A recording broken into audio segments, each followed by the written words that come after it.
Who doesn't love a Marlborough Sauvignon Blanc? I mean, I think that for a while it was kind of overplayed, but if you return back to it, you'll realize why we all fell in love with this wine.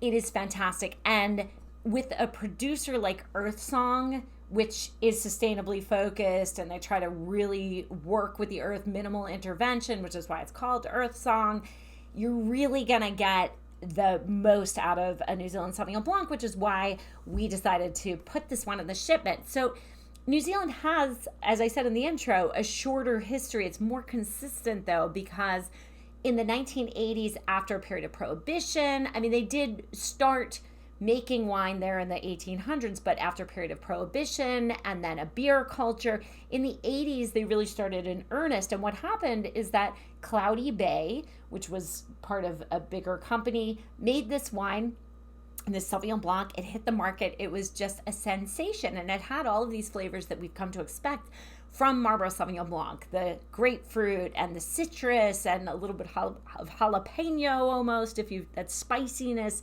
gooseberry, if you're British, you know what a gooseberry, or if you're not British, you know what a gooseberry is. It's just been consistent since. So some versions now can be a little bit ho-hum. So I really wanted to bring us back to what an excellent version of New Zealand Sauvignon Blanc tasted like.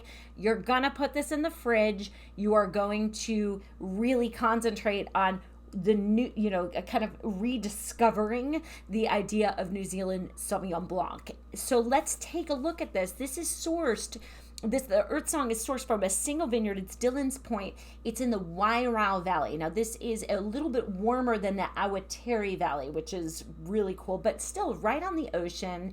And so you get good ripeness, but at the same time, you have some cooling breezes here.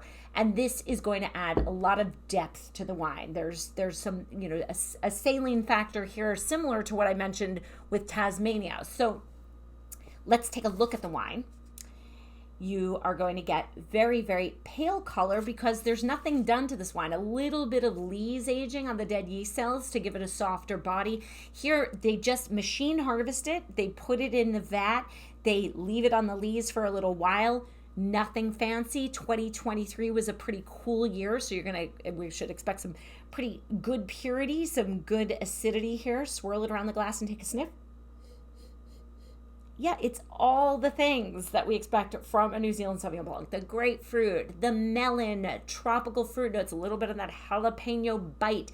And they're just hopping out of the glass at you, right? This is not something that's like a little bit passive. I smell a bit of brininess too, similar to what I got in that Devil's Corner Chardonnay. Take a sip.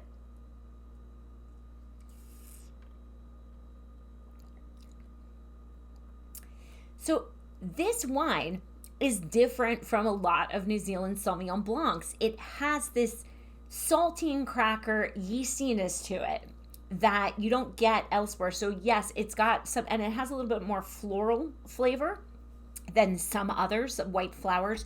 But the acidity is so good and it goes really well. That salty brininess goes really well with the bold fruit and the other herbaceous qualities that are so typical of New Zealand Sauvignon Blanc. What I love to do is I love to take New Zealand Sauvignon Blanc and pair it up with Manchego cheese. I know it's kind of an unlikely pairing. Hard cheeses in general are pretty good, but Manchego is my choice because it's got that sheepiness to it. What it does is it magnifies the fruit and then it adds this sweet smokiness to the cheese that I really, really love. If that sounds good to you, I would recommend it. I mean, you can have this with vegetarian dishes. You can have it with some grilled things too. The char goes very nicely with Sauvignon Blanc, but I really like it with Manchego cheese. So give it a try. Do it for me and enjoy this. And I hope this does give you the sense that there are some really great high quality Marlborough Sauvignon Blancs to sort of rediscover and look at once again. Earthsong is definitely one of them.